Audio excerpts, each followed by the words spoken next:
আসসালামু আলাইকুম। বাংলাদেশ বেতার রংপুর স্থানীয় খবরে আমন্ত্রণ জানাচ্ছি আমি পারভিন সুলতানা।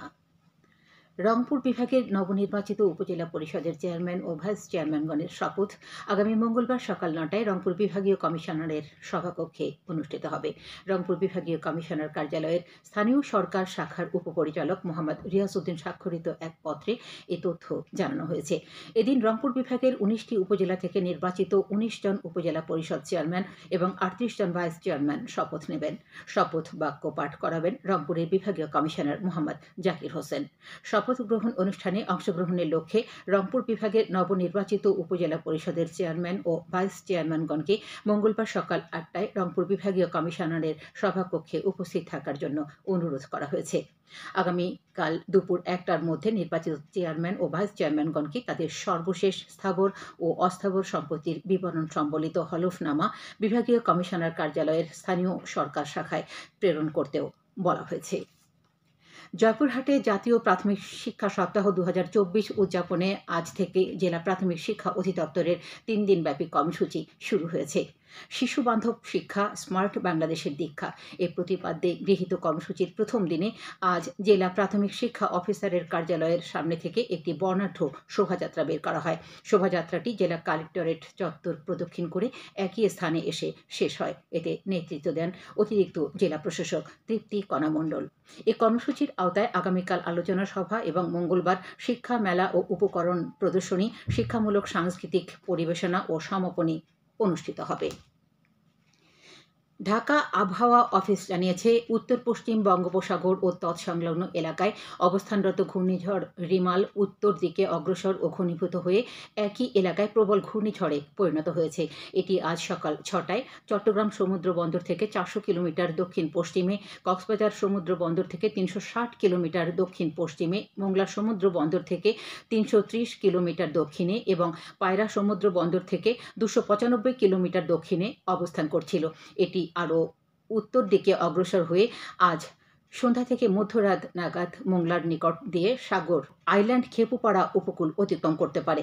বাংলাদেশের উপকূলীয় এলাকায় প্রবল ঘূর্ণিঝড়ের অগ্রভাগের প্রভাবে দমকা হাওয়া সহ বৃষ্টি শুরু হয়েছে। প্রবল ঘূর্ণিঝড় কেন্দ্রের ৬৪ কিলোমিটারের মধ্যে বাতাসের একটানা সর্বোচ্চ গতিবেগ ঘণ্টায় ৯০ কিলোমিটার, যা দমকা অথবা ঝোড়ো হাওয়ার আকারে ১২০ কিলোমিটার পর্যন্ত বৃদ্ধি পাচ্ছে। প্রবল ঘূর্ণিঝড় কেন্দ্রের নিকটবর্তী এলাকায় সাগর বিক্ষুব্ধ রয়েছে। পায়রা ও মোংলা সমুদ্র বন্দরসমূহকে ৭ নম্বর বিপদ সংকেত নামিয়ে তার পরিবর্তে ১০ নম্বর মহাবিপদ সংকেত দেখাতে বলা হয়েছে।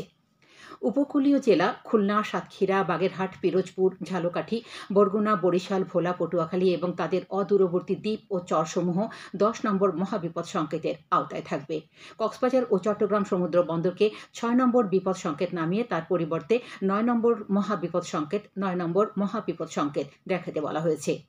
উপকূলীয় জেলা চট্টগ্রাম, কক্সবাজার, ফেনী, কুমিল্লা, নোয়াখালী, লক্ষ্মীপুর, চাঁদপুর এবং তাদের অদূরবর্তী দ্বীপ ও চরসমূহ ৯ নম্বর মহাবিপদ সংকেতের আওতায় থাকবে। খুলনা, সাতক্ষীরা, বাগেরহাট, পিরোজপুর, ঝালকাঠি, বরগুনা, বরিশাল, ভোলা, পটুয়াখালী, ফেনী, কুমিল্লা, নোয়াখালী, লক্ষ্মীপুর, চাঁদপুর, চট্টগ্রাম ও কক্সবাজার জেলার নদী বন্দরসমূহকে ৪ নম্বর মহাবিপদ সংকেত দেখিয়ে যেতে বলা হয়েছে। প্রবল ঘূর্ণিঝড়টির অগ্রবর্তী অংশ এবং বায়ুচাপ পার্থক্যের আধিক্যের প্রভাবে উপকূলীয় জেলা খুলনা, সাতক্ষীরা, বাগেরহাট, পিরোজপুর, ঝালকাঠি, বরগুনা, বরিশাল, ভোলা, পটুয়াখালী, ফেনী, কুমিল্লা, নোয়াখালী, লক্ষ্মীপুর, চাঁদপুর, চট্টগ্রাম, কক্সবাজার এবং তাদের অদূরবর্তী দ্বীপ ও চরসমূহের নিম্নাঞ্চল স্বাভাবিক জোয়ারের চেয়ে ৮ থেকে ১২ ফুট অধিক উচ্চতার বায়ুতাড়িত জলোচ্ছ্বাসে প্লাবিত হতে পারে।